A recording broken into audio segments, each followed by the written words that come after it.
យាយមានគេមកទាលុយហើយចៅឯងប្រាប់យាយធ្វើអីហ៎យាយកំពុងតែអត់លុយបងគេផងនេះទៅឆាប់តែប្រាប់គេវិញទៅថាយាយអត់នៅផ្ទះទេអញរត់មកពួនដល់តបោផ្ទះហើយវាមិនដែរឯងមករកឃើញទេហ៎ Hello យាយដល់ថ្ងៃបងលុយហើយអើយអាចៅអើយយាយខំរត់មកពួនលើតបោផ្ទះហើយនៅរកឃើញទៀតឥឡូវចុះសិនមកទូទាត់លុយ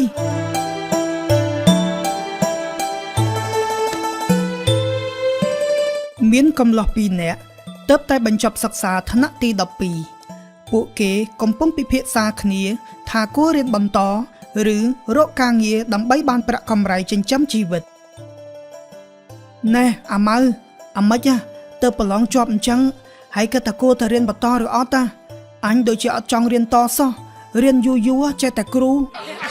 ហើយអញមិនដឹងទេបើចង់រៀនតក៏មិនដឹងមានលុយអាណារៀនបើម៉ែឪអញក៏អត់មានលុយផងហ្នឹងណាមួយអញឮបងអញប្រាប់ថាទៅរៀនដល់ណាក៏ដោយចេញមកវិញប្រាក់ខែ250អាដែលហ្នឹងអញមិនដឹងដែរហេមិនមកទៅធ្វើសំណងពីនេះអីអើយសំណងអីទេហើយមិនមើលមុខអញផងឡើងអាងឹតឆឹងហើយបើទៅធ្វើសំណងទៀតច្បាស់ជាដូចខ្ជូងមិនខានទេមុខឯងនេះទោះអត់ធ្វើសំណងក៏វាមិនសដែរឥឡូវចេះអញគិតថារកការងារធ្វើបដាសិនចាំសន្សំលុយបានចាំយើងរៀនតមិនដែរអើល្អតើតែរកការងារណាបានធ្វើទៅបើអត់ចេះអីមកបៀកផងហេអញឃើញគេបង្ហោះស្វែងរកបុគ្គលិក CEO សាក់ដាក់លេងក្រែងបានធ្វើអានេះការងារតែសម្ភារជាប់គេបង្រៀនយើងហើយអាណាឲ្យបុគ្គលិកចូលធ្វើការឆ្កុយមិនមិនក៏បានដែរហែងទៅណាអញទៅហ្នឹងមកនិយាយគ្នារួចហើយពួកគេក៏បាននាំគ្នាធ្វើដំណើរស្វែងរកការងារធ្វើសួស្តីបងប្អូនរីករាយណាស់ដែលបានជួបហើយបងអូនទី1មានឈ្មោះអ្វីដែរហើយថៃមានថៃបងអូនបងសួរចង់ដឹងថាបងអូនឈ្មោះអីហើយថៃអាមិនអញ្ចេះបងអូនក្រែងបងអូនមកដាក់ពាក្យធ្វើការអីបងចង់សួរថាបងអូនឈ្មោះអីហើយថៃជួយបងអាហ្នឹងវាឈ្មោះថៃតកូលហើយចឹងឈ្មោះវាហើយថៃតែបងហៅវាតែអាម៉ៅបានហើយអាប្រែតឈ្មោះខ្មោចងាប់មកកគមិនដាក់ខ្ញុំមិនដឹងបើឲ្យខ្ញុំដាក់ឲ្យចឹងហើយរាល់ថ្ងៃមានបទពិសោធន៍ការងារអីខ្លះឬអត់បើមានរៀបរាប់ឲ្យបងស្ដាប់បន្តិចមើលបទពិសោធន៍គួរសមដែរតើបងកាលនៅតូចខ្ញុំធ្លាប់លួចមាន់អ្នកចិត្តខាងដល់ពេលធំឡើងធ្លាប់លួចក្រាស់កូនគេងាប់បទពិសោធន៍តាអូនឯងសុទ្ធតែលួចអញ្ចឹងយកមកធ្វើការក្រុមហ៊ុនបងអាមិនកើតអាហ្នឹងគ្រាន់ជារឿងអតីតកាលតើបងសំខាន់ឥឡូវខ្ញុំកែខ្លួនហើយអូខេឥឡូវបងអូនខាងនោះឆាប់ប្រាប់ឈ្មោះនិងរៀបរាប់ចំណុចខ្លាំងខ្សោយឲ្យបងស្ដាប់បាទបងខ្ញុំឈ្មោះថាអាដាចំណុចខ្សោយរបស់ខ្ញុំគឺអត់លុយហើយចំណុចខ្លាំងចេះហូបស្ងោម្រះជុំហ្នឹងហើយចំណុចខ្លាំងហ្នឹងហើយស្មានតែមនុស្សល្មមចេះហូបអីរើសបុគ្គលិកច្រើនខែហើយអត់ត្រូវចិត្តចង់បានសោះឥឡូវមានតែបថុយយកប្អូនទាំងពីរមកធ្វើការសិនចុះចឹងពួកខ្ញុំទាំងពីរជាប់ហើយមែនបងយេជាប់ហើយតែត្រូវចូលវគ្គ training សិនទើបអាចធ្វើជាបុគ្គលិកពេញសិទ្ធបានអញ្ចឹងនាំគ្នាទៅផ្ទះវិញចុះចាំព្រឹកស្អែកខ្ញុំរៀបចំការងារឲ្យធ្វើអូខេអរគុណណាស់បងតោះអាម៉ៅតែប៉ុណ្ណេះបានការងារធ្វើហើយយើងក្រោយពីសម្ភាសការងារជាប់ពួកគេក៏បាននាំគ្នាទៅផ្ទះដើម្បីរៀបចំខ្លួនចូលធ្វើការនៅថ្ងៃស្អែកលុះស្អែកឡើងជួយស្ងោម្រះទៀតឯងអាមិនចេះតាមមុខនឹងទេបើដឹងថាគ្នាអត់ចេះស៊ីហើយថ្ងៃណាក៏ស្ងោម្រះរៀនស៊ីទៅម៉េចប្រឹងអត់ចេះមកជីវិតមែនចេះអីដាក់មួយម៉ាត់ឡើងលវិញជាប់អណ្ដាតរបស់ឆ្ញាញ់ស៊ីមិនកើតទេបើស្រាវិញលើកម្ដងមកកើដាច់អាមួយទឹកអាមួយកាកឲ្យយកមកប្រៀបគ្នាអាម៉េចហើយឯងវិធីចេះធ្វើម្ហូបតែប្រមាណមុខហ្នឹងឯងមកសើមិញស្ដៅថ្ងៃនេះមករះណែស្អីក៏ខ្ញុំចេះដែរតែខ្ញុំវាចង់ហូបអាហ្នឹងអើយអញដឹងតពងទៀតហើយថ្ងៃហ្នឹង Hello ពូមីង ចំថ្ងៃហ្នឹងអាមិនចេះអូ Facebook ឃើញតែស្ងោម្រះឥឡូវមកដល់នេះឃើញម្រះទៀតប្រពន្ធពូហ្នឹងឯងមើល4ថ្ងៃហើយលេងស្ងោតែម្រះឲ្យឯងស៊ីហើយរៀនហូបទៅពូកុំរអ៊ូពេកបើថាហូបមិនកើតជាចោលឲ្យឆ្មាស៊ីទៅហើយអូនឯងមករកអីមកទាលុយហ្នឹងពូជឿអញជពាក់ឯងតាំងពីកាលបានមកទាហ្នឹងអត់ម៉េចក្រែងពូជពាក់លុយធនាគារខ្ញុំបុគ្គលិកថ្មីហាបុគ្គលិកថ្មីអើយថ្មិចបាក់ដល់ថ្ងៃបងលុយទៀតហើយតែខែនេះខ្ញុំអត់មានលុយបងទេលោកក្មួយអើយសុំរំលងមួយខែសិនតើណាមីងអត់ទាន់មានទេរំលងអាម៉េចមីងខ្ញុំបុគ្គលិកថ្មីផងចេញធ្វើការថ្ងៃដំបូងបើទាលុយឲ្យគេអត់បានគេដេញក្បាលខ្ញុំខានធ្វើការឲ្យមីងជួយអានេះប្រាប់ថាអត់មានហើយនៅនិយាយអដែលឥឡូវឲ្យចង់អាម៉េចពូចាំបាច់កាន់បថៅធ្វើអីនិយាយគ្នាបានតើចុះឥឡូវអញសុំរំលងមួយខែបានអត់អេបានតើពូតែឲ្យខ្ញុំទៅដៃតទេមិនកើតតើតែពូមានរបស់ដោះដូរខ្លះបានមេខ្ញុំគាត់ព្រមម៉ែវាទៅច្រកសំឡំម្រះឲ្យវាមកថងទៅចាំបាច់ច្រកអីមួយចានលើតុកហ្នឹងយកទៅហ្មងមែនវៃអញអត់ចេះស៊ីផងឲ្យវាយកអាហ្នឹងហ្មងទៅអីអើយទៅដល់ office វិញដឹងតែមេជេងាប់ហើយមកទាលុយបានស្ងោម្រះ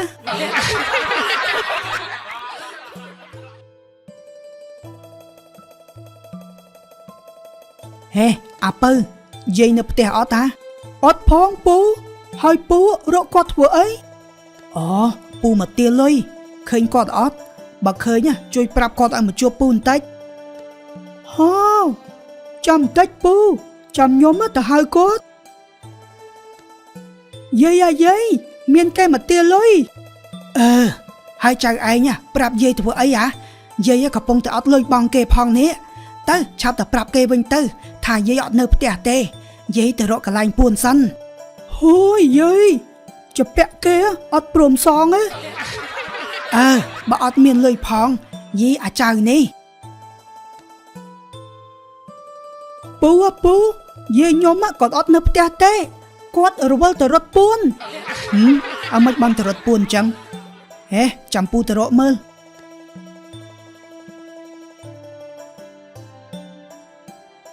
អញរត់មកពួនដល់តបោផ្ទះហើយវាមិនដែរហែងមករកឃើញទេHello យាយដល់ថ្ងៃបងលុយហើយអើយអាចៅអើយយាយខំរត់មកពួនលើតបោផ្ទះហើយនៅរកឃើញទៀតថៃរកមិនឃើញបើចៅយាយវាអ្នកប្រាប់ខ្ញុំអានេះវើយឲ្យវាជួយលាក់វាទៅប្រាប់គេចាំមើលឯងឥឡូវចុះសិនមកទូទាត់លុយចៅអើយចៅយាយអត់ទាន់មានលុយទេចាំខែក្រោយទៅណាខែក្រោយមិនយាយខ្ញុំទៅតែចូលធ្វើការថ្ងៃដំបូងផងបើទាលុយអត់បានមិនងាប់ខ្ញុំហើយអីហើយឲ្យយាយធ្វើមិនបើអត់មានលុយផងហ្នឹងទៅសុំមេចៅឯងពយាមួយខែទៀតទៅណាអត់បានទេយាយណាលេងពយាអញ្ចឹងទេខ្ញុំតែទាអត់បានទៅវិញដឹងតែគេដេញក្បាលចោលហើយម៉ាប៉ាមើលឲ្យតែបិទលបងផ្ទះមើលអញសេរីវាយឆ្កែចោលមួយមកធ្វើអីយាយខ្ញុំទៅវិញលើហើយឥឡូវសួរតែព្រមពយាឲ្យអត់បើអត់ទេយាយបិទទ្វារអូយយាយចឹងក៏បានដែរ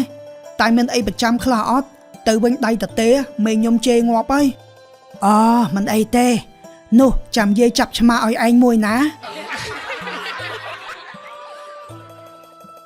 នៅកន្លែងធ្វើការជុំអាពីរនាក់ឲ្យទៅទាលុយគេអាមួយបានស្ងោម្រះមួយចានអាមួយបានឆ្មាមួយក្បាលហើយនេះពួកឯងធ្វើការរបៀបម៉េចម៉ែ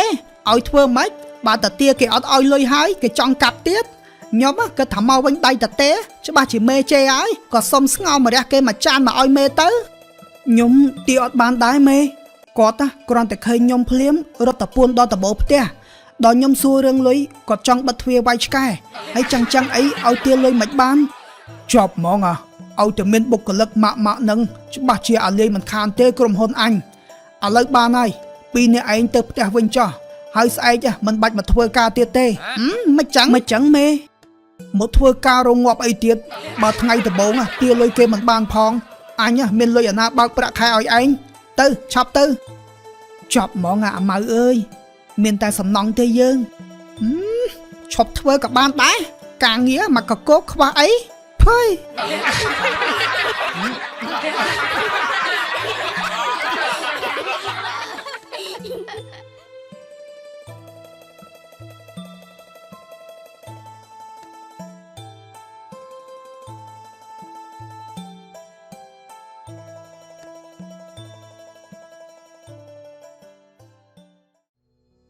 មានគ្រួសារកសិករមួយ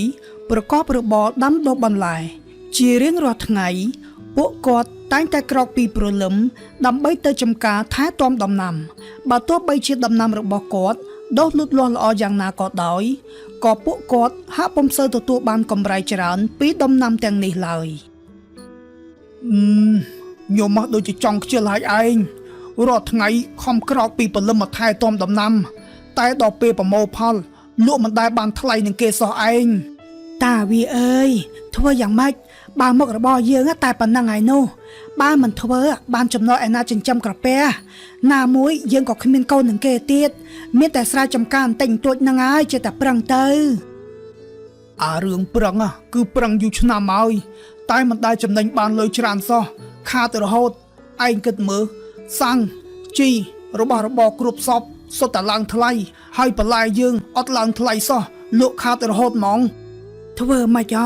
បើទីផ្សារយើងវាតូចមានតែខំតទៀតទេឯងតោះមិនបាច់រអ៊ូទេឆាប់ជួយប្រមូលបន្លែនិងខ្ញុំយកទៅលក់នៅឯផ្សារចាំខ្ញុំជួយឯងនិយាយគ្នារួចហើយពួកគាត់ក៏ប្រញាប់ប្រមូលដំណាំបន្លែយកទៅលក់នៅឯផ្សារណែអាដងមកណែបន្តិចម៉ែប្រើអីទៀតហើយម៉ែប្រើរហូតហ្មងរកតែគ្នាអង្គុយលេងហ្គេមមកស្រួលចិត្តមិនបានយីអានេះប្រាំតិចបន្តួចសោះតមកទៅរអ៊ូដែរម៉េចឥឡូវដោះស្លាប់ហើយខ្ញុំរាល់ថ្ងៃបានឲ្យតែដោះស្លាប់តើម៉ែបើដោះមែនខ្ញុំហោះទៅឲ្យឆ្ងាយមិនឲ្យពិបាកម៉ែប្រើរងថ្ងៃអញ្ចឹងឲ្យរៀនយូរដូចឥឡូវមិនទេអានេះក្រែងឯងជាកូនអញហីប្រាំតិចបន្តួចសោះតមកឡើងប៉ប៉ែឥឡូវប្រើអីគេឆាប់ប្រាក់មកម៉ែខ្ញុំបញ្ញាប់មកវិញណែឯងទៅផ្សារទិញបន្លែឲ្យម៉ែ1គីឡូមកស្អីក៏បានដែរឲ្យតែធ្វើម្ហូបកើតស្អីក៏បានចុះតរ៉េនទិញបានអត់ម៉ែយីហើយចុះឲ្យទិញតរ៉េនមកធ្វើម្ហូបកើតដែរអីអាដូងកូនមើលខ្លួនឯងទៅស្ពៃក៏បានខាត់ណាក៏បានសដៃគួរក៏បានឲ្យតែធ្វើម្ហូបកើតអូខេម៉ែហើយចុះអាណាលុយចាញ់សិនទៅ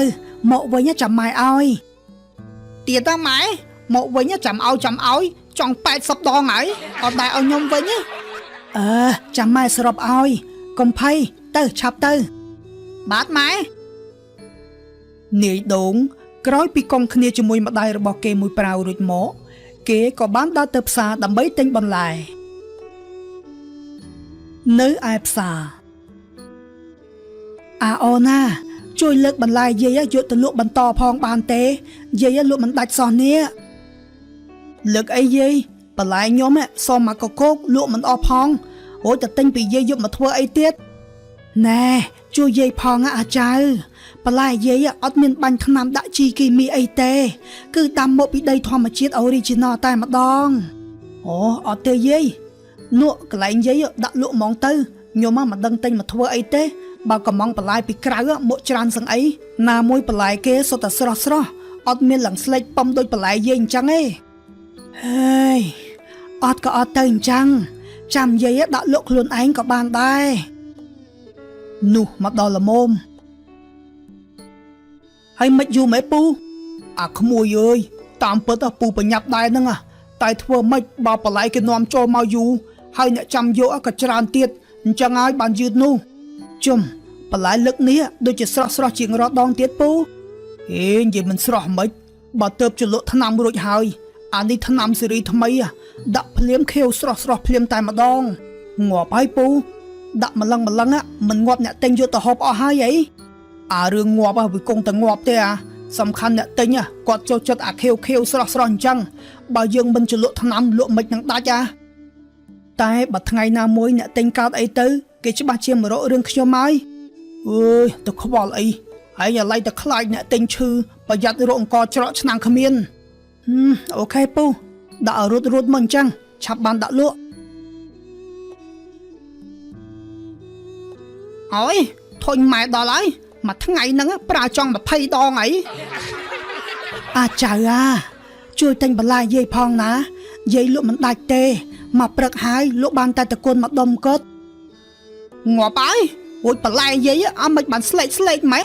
ហើយអត់សុទ្ធតែស្នាមតកៅស៊ីគឺមកពីថ្ងៃក្តៅពេកហ្នឹងណាទៅវាស្លេកអស់បែបនេះអើយខ្ញុំមិនហ៊ានទិញទេយាយបើទិញយកទៅបែបនេះច្បាស់ជាម៉ែខ្ញុំក៏ជេរងាប់ហើយចៅអើយជួយទិញយាយមកដុំទៅណានេះសណ្តែកគួរធម្មជាតិ1គីឡូតែ 4,000 រៀលទេអត់ទេយាយថ្លៃ1គីឡូ 4,000 ហើយមើលពណ៌ឡើងស្លេកប៉ឹមអើយអត់ទិញចុះបាយលក់យ៉ាងម៉េចក៏មិនដាច់ដែរនេះយ៉ាងម៉េចហើយឯងរៀបចំហើយឬនៅអូរួចហើយនេះឯងនៅលក់ទៅខ្ញុំទៅក្រោយសម្រាប់បន្តិច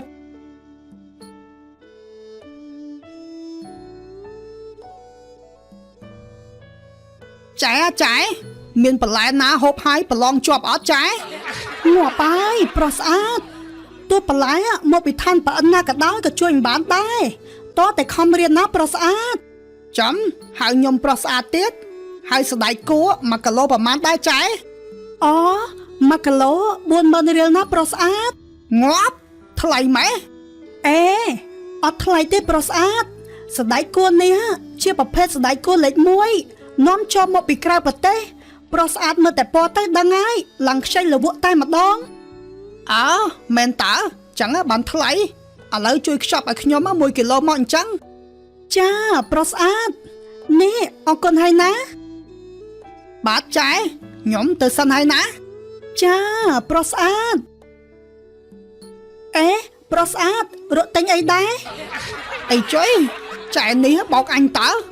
អើយសំបីតាមុខឡាកាចាក៏វាហៅប្រុសស្អាតដែរនាយដូងក្រោយពីទិញបន្លែរួចហើយគេក៏បានដើរទៅផ្ទះបាត់ទៅលុះស្អែកឡើងណែអាពីរនាក់ហួចពួកឯងលក់បន្លែស្អីឲ្យកូនអញម្សិលមិញហ៎អេម្សិលមិញដូចជាកូនមីងមកទិញសណ្តែកគួរហើយសណ្តែកគួរពួកឯងអីក៏លក់ថ្លៃម៉េះហ៎1គីឡូ 40,000 ថ្លៃហើយអញយកទៅធ្វើម្ហូបស៊ីឡើងរៀកពេញផ្ទះហារៀកមិនមីងបន្លែខ្ញុំសុទ្ធតែនាំចូលមកពីក្រៅស្រុកសុទ្ធតែបន្លែល្អលេខ1អារឿងរៀកហ្នឹងមិនដឹងជាគ្រួសារមីងហូបអីខ្លះបានជាមកចោតបន្លែខ្ញុំទៅវិញណែមីងបានយកបន្លែពួកឯងទៅឲ្យពេទ្យពិនិត្យរួចហើយពេទ្យថានៅក្នុងបន្លែរបស់ពួកឯងមានសារធាតុថ្នាំគីមីរក្សាគុណភាពបន្លែឥឡូវឆាប់ប្រាប់ឲ្យត្រង់មកថាបែបហ្នឹងមែនឬអត់បើមិនប្រាប់ទេអញតែប្តឹងប៉ូលីសឲ្យមកឆែកឥឡូវហើយប្តឹងធ្វើអីមីងខ្ញុំអត់ដឹងដែរហ្នឹងបើបន្លែអស់ហ្នឹងសុទ្ធតែនាំចូលមកពីក្រៅហើយអារឿងដាក់ថ្នាំគីមីខ្ញុំអត់ដឹងទេមីងអើយពួកខ្ញុំអត់ដឹងទេដឹងត្រឹមថាបន្លែអស់ហ្នឹងនាំចូលមកពីស្រុកក្រៅឲ្យតែម៉ាក់ហ្នឹងងាប់អស់មិនខានទេបន្លែក្នុងស្រុកសុទ្ធតែធម្មជាតិអត់លើកយកមកលក់នាំចូលតែពីក្រៅស្រុករួចបើនាំគ្នាយកអាល្អទៅមិនថាទេនាំចូលសុទ្ធតែរបស់មានជាតិគីមីបើនៅតែបែបហ្នឹងមីងមើលទៅលេងទិញបន្លែពួកឯងទៀតហើយមីងអើយខ្ញុំក៏មិនចង់នាំចូលពីគេដែរមីង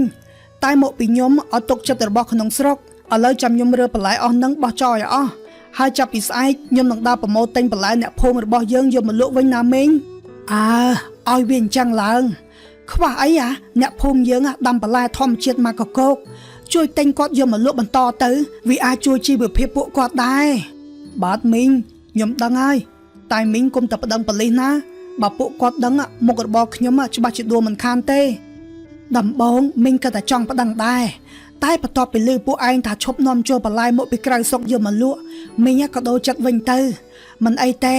នាំគ្នាជួយគាំទ្រផលិតផលក្នុងស្រុកយើងវិញជាជាងនាំចូលរបស់មកពីក្រៅមកធ្វើបាបតែគ្នាឯងនេះគ្រួសារមីងត្រឹមតែរៀករស់ប៉ុណ្ណោះចុះបើមានបញ្ហាប៉ះពាល់ដល់អាយុជីវិតមិនងាប់ចោលគ្នាទៅទេហើយអី